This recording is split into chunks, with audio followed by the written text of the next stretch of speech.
Thank you, Senator Inhofe. Senator Reid. Well, thank you, Mr. Chairman, and thank you, Mr. Duelfer, in general. I did have the opportunity to visit you, and I appreciate the arduous circumstances and the extraordinary commitment that you and your colleagues have made to do your mission.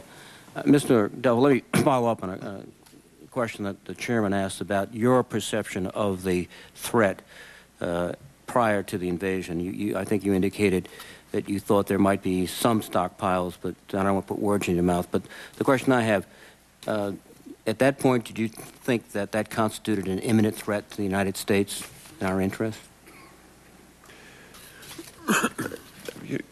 Bear in mind, I was not a member of the intelligence community at that time. I was just, you know, me with my own background. Given what we've learned, you might have been in a better position.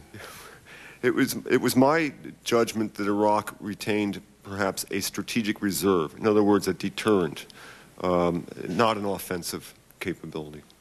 Let me ask you another question, which I think is very interesting. You've had the opportunity to meet with Saddam. Why did he accept UN inspectors into his country with virtually unrestricted access? And I think, as I recall, they actually discovered some of these missiles that were out of compliance and destroyed them? First, let me correct a point in your premise. The way we debriefed Saddam was by one interlocutor who spent his entire time. My interaction with him was always one step removed. Thank you. But the question, you know, why did he accept the inspectors? I think, you know, to the best we understand from what he has said, which is not always the truth, but from those around him, was he recognized the growing pressure. I mean, it was clear that the military force buildup was taking place. You know, his advisors finally convinced him that, look, there has been a ground shift of the support and the from Iraq. He was feeling isolation. Some of the revenues were tailing off. And he was, I think, getting advice also from the council. Said, look, the world has changed. You've got some problems here. That seems to be a pretty rational response from somebody who we've kind of labeled as a lunatic or delusional. That's just an aside.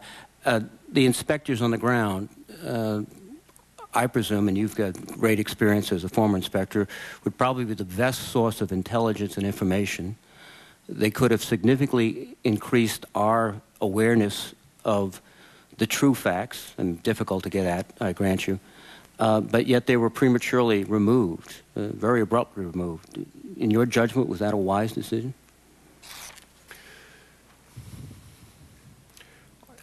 I come back to, I mean, first of all, I have enormous respect for the inspectors, and there is no substitute for having people on the ground.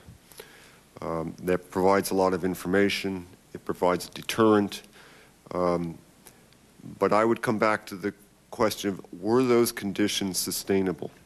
Hans Blix and his people were on the ground in an extraordinary set of circumstances.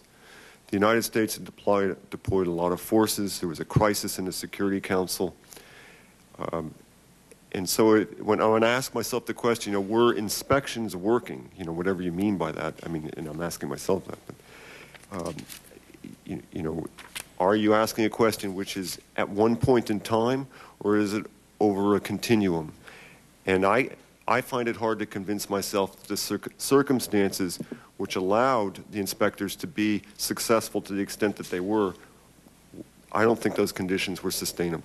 Well, I think you raised the issue of the length of sustainability. Certainly, I would assume that you concede they could have been sustained for several more months at least.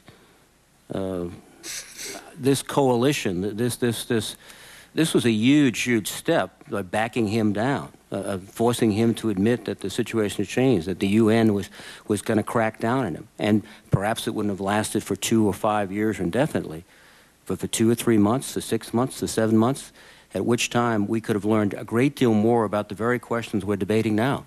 Were those biological labs producing hydrogen or something else? Was it a real nuclear program, or was it sort of in dormant? I'm not sure I can answer that question, sir. I mean, Ms. Duelfer, I respect you, and I think that's probably a good answer, but certainly those questions should have been asked by our leadership. That is the heart of a good discussion and good debate, and I hope this report informs that discussion. Let me ask another question, but as my time allows. From what you said, and this might be repeating your response to Senator Levin, that Saddam consciously and deliberately ordered the destruction of virtually all of his weapons of mass destruction, chemical, biological, and termination at some point of the nuclear program. Which begs the question, if he was so intent in reconstituting a program, that this was his unshakable idea, why didn't he simply hide small portions of this material? Well, he wanted to get out of sanctions. That was, I mean, we've pretty much, that was his priority.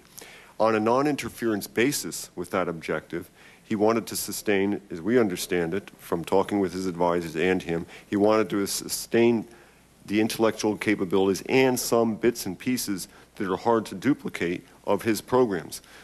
This was particularly the case in the early years of the UN constraints from 91 to, say, 95, and particularly the period of time during which his son-in-law, who was in charge of developing and had some pride of creation of these programs, was still around. But after he left in 1995, I think Saddam concluded that this business with the sanctions is going on longer than he expected. He did not anticipate the duration of these, and he had to take other decisions to include getting rid of some of the production capabilities and other things. It seemed that the sanctions were working. Well, again, if you look at that as at a point in time, and if you look at, it depends on what you mean, I hate to say this, but by working, the sanctions certainly were modifying Saddam's behavior. They're also having an enormous effect on the people in Iraq. And once Saddam elected to begin the oil for food program because of the devastation on the Iraqi population and because of the threats that caused to his own regime, once those oil for food programs began, it provided all kinds of levers for him to manipulate his way out of sanctions.